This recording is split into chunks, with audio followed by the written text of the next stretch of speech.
Hello everyone ကျွန်တော်ဒီနေ့သင်ပေးမှာပါเนาะဒီ simple present tense ကိုဘယ်လိုနေရာမှာအသုံးများလဲဆိုတော့လေကိုဒီဗီဒီယိုမှာရှင်းပြသွားမှာပါပထမဆုံးအနေနဲ့ပေါ့เนาะဒီအခုပြထားတဲ့အတိုင်းပဲ simple present tense ကိုတစ်နေ့တာပုံမှန်လုပ်တာရှိရဲ့ daily routines တွေကိုပြောပြတဲ့အခါမှာကျွန်တော်တို့သုံးပါတယ်ဒါကဘယ်လိုရမျိုးပြောလဲဆိုရင်ကျွန်တော်တို့မနက်တိုင်းအိပ်ရပဲချိန်ထားတယ်ပြီးရင်ကျွန်တော်တို့မနက်စာပုံမှန်ပဲချိန်စားတယ်ပဲချိန်ချောင်းကိုသွားရပေါ့နော်နောက်ပြီးကြတော့ကျွန်တော်တို့ဒီနေ့လေးစာပဲချိန်စားတယ်ပြီးရင်ကျွန်တော်တို့ကအလုပ်ကနေပဲချိန်ပုံမှန်ပြန်တယ်ညစာပဲချိန်ပုံမှန်စားတယ်ပြီးရင်ကျွန်တော်တို့အိပ်ရပဲအချိန်ဝင်တယ်လဲပေါ့နော်စသဖြင့်ကျွန်တော်တို့ဒီနေ့တာပုံမှန်လုပ်တာရှိတဲ့အကြောင်းအရာတွေကိုကျွန်တော်တို့ကပြောပြခြင်းတဲ့အခါကျရင်ဒီ present tense ကိုသုံးပါတယ်ဥပမာအခုကျွန်တော်ရေးရတယ်လို့ပေါ့နော်I get up at 6 o'clock ဆိုရင်ဒါကကျွန်တော်တို့မနေ့တိုင်းပုံမှန်မနေ့ပေါ့နော်ဒီအဲ့ရာကို6နာရီမှထားရလို့ပြောချင်တာပါပြီး I go to bed at 10 o'clock at night ဆိုရင်လည်းကျွန်တော်တို့ညဆိုရင်ပုံမှန်အဲ့ရာကို10နာရီဝင်နေပေါ့နော်10နာရီကျရင်ကျွန်တော်တို့8တယ်ဆိုတဲ့သဘောမျိုးပြောချင်တာမလို့ဒီ simple present tense ကိုသုံးတာပါအဲ့တော့ဒီလေ့လာသူတွေဘက်ကနေလဲကိုတနေ့တာဘာလို့ပေါ့နော်ပုံမှန်လုပ်ရရှိတယ်လဲဆိုတာပေါ့တွေးတော့ပြီးတော့ဒီ simple present tense ကိုသုံးပြီးတော့ပြောလို့ရပါတယ်ကျွန်တော်တို့ဒီ simple present tense ကိုပေါ့နော်ထာဝရအမှန်တရားတွေအကြောင်းတနည်းအားဖြင့် universal truth လို့လည်းသူ့ကိုခေါ်ပါတယ်ဒီပေါ့ကျွန်တော်တို့ universal truth ထာဝရအမှန်တရားဆိုတော့ဘာကိုပြောလဲဆိုတော့ကျွန်တော်တို့လုံးဝငြင်းလို့မရတဲ့အမှန်တရားမျိုးလုံးဝလက်ခံရမယ့်အမှန်တရားမျိုးပေါ့နော်ဒီလိုအမှန်တရားမျိုးကိုကျွန်တော်တို့ကပြပြချင်တဲ့အခါကျရင်ဒီ simple present tense ကိုသုံးပြရပါတယ်ဥပမာကျွန်တော်ဥပမာယူရတယ်လို့ပဲ humans are mortal ပေါ့နော်လူဆိုတာကသိမျိုးပါပဲကျွန်တော်တို့တနည်းကြရင်တော့အကုန်လုံးကသိကြရမှာပဲလေဒီလိုဟာမျိုးတော့ကျွန်တော်တို့ငြင်းလို့လည်းမရဘူးပေါ့နော်အဲ့တော့ကျွန်တော်ဒီလိုအကြောင်းအမျိုးပြောတဲ့အခါကျရင်ဒီ simple present tense ကိုသုံးပြရပါတယ်နောက်တစ်ခုကကျွန်တော်ရေးပြရတဲ့ the sun rises in the east ပေါ့နော်နေရအရှိဘက်ကထွက်တယ်ပေါ့ဒါကလည်းကျွန်တော်တို့တနေ့တာပုံမှန်ဖြစ်နေကြအကြောင်းအရာပါပဲနောက်ပြီးကြတော့ဒီဟာကလည်းကျွန်တော်တို့သွားငင်းလို့မရပါဘူးဒါကအမှန်တရားပါပဲအမြဲတမ်းနေဆိုဒီမှာအရှိကနေပဲထွက်တယ်ဆိုတော့ universal truth ထာဝရအမှန်တရားဖြစ်တာမို့လို့ကျွန်တော်တို့ကဒီ simple present tense ကိုပဲသုံးပြရပါနောက်တစ်ခုကတော့ဘုန်းတော်ကျွန်တော်တို့အရှိရဟာနဲ့စင်တူရဲ့ဒါပေမဲ့လုံးဝကြီးတူရလားဆိုလည်းမဟုတ်ဘူး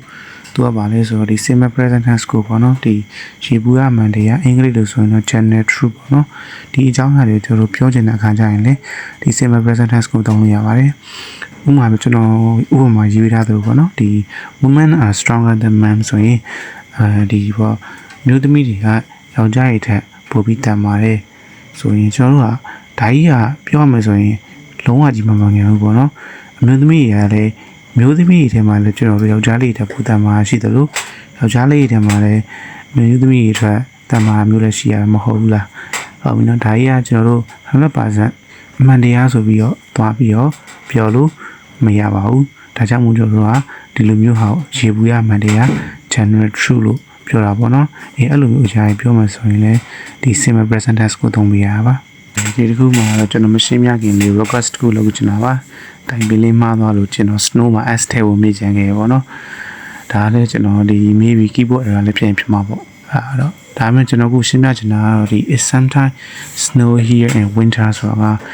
ဒီမှာတစ်ခါလေကြာရင်တော့စောင်းဒီမှာနှင်းကြရပေါ့ဒါကလည်းပြောရမယ်ဆိုရင်တော့ဒါ general truth ပါပဲဘာဖြစ်လို့လဲဆိုတော့စောင်းဒီတိုင်းနှင်းအေးရတော့အေးမယ်ဒါပေမဲ့ကျွန်တော်နှင်းကြတာတော့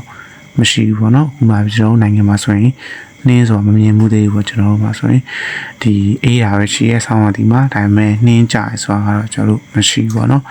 အဲ့တော့ဆောင်းဒီတိုင်းနှင်းကြရဆိုတော့ဟာကြီးအမှန်တမ်းပြောတာဒါက universal truth မဟုတ်ပါဘူးဒါ general truth လို့ပဲပြောလို့ရတယ်ပေါ့နော်နေရာဒေသပုံမူတည်ပြီးတော့နှင်းကြရလည်းရှိမယ်နှင်းမကြဘဲနဲ့အေးရလည်းရှိမယ်ဒါဆောင်းဒီမှာပေါ့နော်ဒီလိုအရာမျိုးကြောင့်ကျွန်တော်တို့ကဒီ universal truth ဆိုတဲ့ general truth လို့မျိုးသတ်မှတ်ပြီးတော့ simple present tense နဲ့သုံးပြီးတော့ပြောလို့ရပါတယ်နောက်ဆုံးတစ်ခုအသုံးများတဲ့အရာတစ်ခုကတော့ဗာလဲဆိုတော့ဒီ simple present tense ကိုကျွန်တော်တို့ယခုလက်ရှိဖြစ်တည်မှုကိုဖော်ပြလို့တဲ့အခါမှာလည်းအသုံးပြုလို့ရပါတယ်ဒါကဘယ်လိုမျိုးလဲဆိုတော့ကျွန်တော်တို့လက်ရှိကို လောက်ကန်နေတဲ့အလုပ်အကိုင်းကိုယ့်ရဲ့ဖြစ်တည်မှုဒီလိုကိုယ့်ရဲ့နေထိုင်မှုပမာစသဖြင့်ဒီလိုမျိုးအကြောင်းအရာတွေပေါ့နော်ပြောချင်တဲ့အခါကျရင် simple present tense ကိုသုံးပါတယ်အင်္ဂလိပ်လိုဆိုရင်သူ states of affairs လို့လည်းခေါ်ပါတယ်ပို့ပြီးနားလည်ပါဥပမာလေးပြရရပေါ့နော်ပထမတစ်ခုကတော့ဒါကိုယ့်ရဲ့လက်ရှိဖြစ်တည်မှုဆိုတဲ့ I'm a student ကျွန်တော်အကြောင်းသားတရားဖြစ်ပါတယ်ဒီလိုအရာမျိုးပေါ့နော်ကိုကဆရာဝန်တရားဖြစ်တယ်ဆိုလို့ I'm a doctor I'm an engineer ဆိုပြီးတော့အမျိုးမျိုးကျွန်တော်တို့ပြောလို့ရပါတယ်ဒီ simple present tense ကိုအသုံးပြုပြီးတော့နောက်တစ်ခုကတော့ she works in a hotel ဆိုရင်သူမက hotel မှာအလုပ်လုပ်ရပေါ့နော်ဒါကသူ့ရဲ့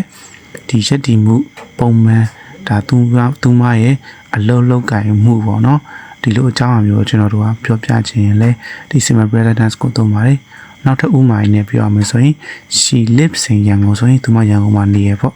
ဒါလည်းကျွန်တော်တို့သူ့ရဲ့လက်ရှိတည်ရှိမှုဖြစ်တည်မှုကိုကျွန်တော်တို့ကပြောပြချင်တဲ့အခါကျရင်ဒီ simple present tense ကိုသုံးပြရတာပါကဲဒါကတော့ကျွန်တော်တို့ဒီ simple present tense ကိုအသုံးများတဲ့ပုံစံ၄ခုပေါ့နော်နောက်ဗီဒီယိုကြရင်တော့ကျွန်တော်ဒီ simple present tense မှာဘယ်လိုဟာအမှားများတယ်လဲဆိုတာလေးကိုဒီချာလေးရှင်းပြပေးသွားပါမယ်နောက်ပြီးတော့ဒီ simple present tense နဲ့တွဲသုံးတဲ့စကားလုံးတွေလည်းရှိသေးရမို့လို့နောက်ဗီဒီယိုမှာပဲကျွန်တော်ဒီချာလေးရှင်းပြပေးသွားပါမယ်ဒီနေ့တော့ဒီလောက်ပါပဲအားလုံးပဲ good night ပါ